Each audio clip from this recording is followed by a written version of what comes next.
Good evening, Honorable Judge, fellow colleagues, and members of the audience. My name is Vanessa Diclou, and the motion before us is, should Guyana officially recognize Guyanese Creole as a national language alongside English to preserve oral traditions? Please allow me to introduce my team, and my name is Vanessa Diclou. As first speaker, second speaker, Amai Wilson, and third speaker, Nicolette Dundas. Our team will give possible reasons to be proposing with this topic because we, the team members, will provide solid facts that Creole language should be officially recognized as a national language. Is a nation truly independent if the very language that flows through its people's DNA is treated as second class in its own schools and courts? I agree, yes, it should be officially recognized. The Creole language is a possible national language that develops from the mixture of two or more languages, typically arising from a pidgin that has become the native tongue of a new generation. Creolese is often described as being in the DNA of the Guyanese people. It is a unique fashion of African, Indian, Dutch, and indigenous influences that reflect Guyanese history. Recognizing it officially would validate and help preserve oral traditions like folk songs and proverbs that are central to Guyanese culture. Many Guyanese children grow up speaking Creolese as their first language.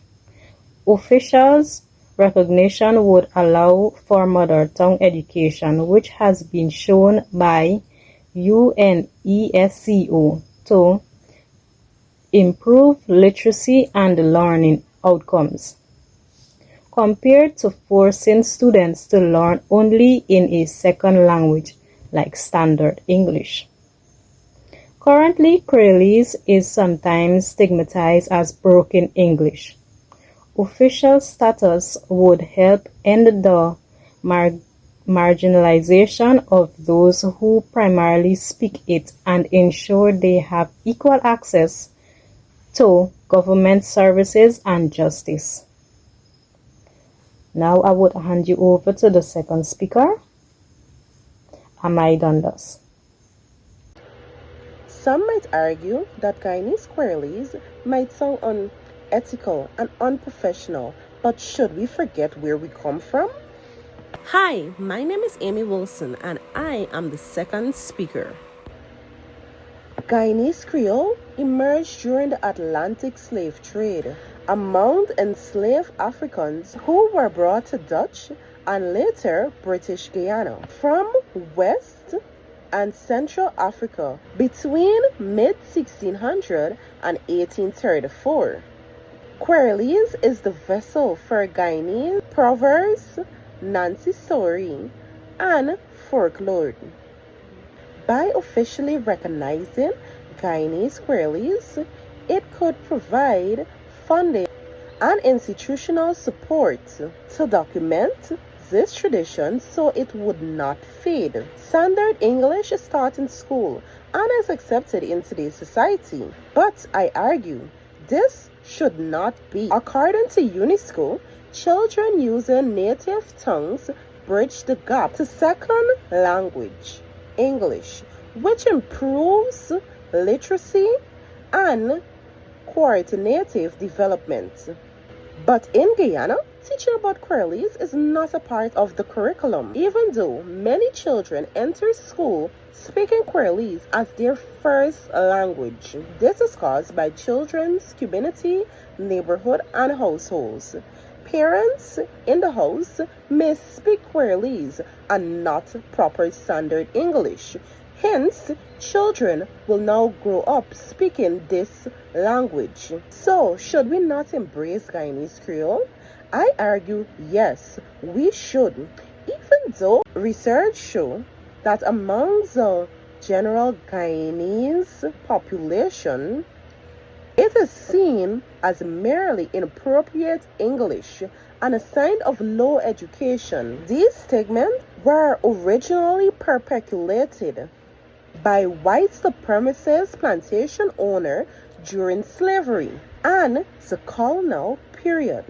Later, by enforcing colonial education, religion, and governance, Guyanese people have adapted to using standard English. But I say we should go back to the days when Guyanese Creole is recognized as one of our own. Thank you. Now I'll hand you over to the third speaker. Good evening, everyone. My name is Nicolette Dundas, and I'm the third speaker for the group. And I will be building upon what my colleague said. So without further information, the motion that I will be presenting on is, should Guyana officially recognize Creole as a national language alongside English to preserve oral traditions? So we have some points that are very valid for a reason why Creole should be recognized as an official language alongside English. It preserves culture and identity. Guyanese Creole comes with history, storytelling, and traditions. It reflects how people actually speak. Most citizens use Creole daily to connect the real reason the language is of the people, why it should be supported. Lastly, it improves education. Students may understand the lesson that the teacher is speaking about when the Creole language is mixed with English. So I now will close with that being said. So thank you all for listening.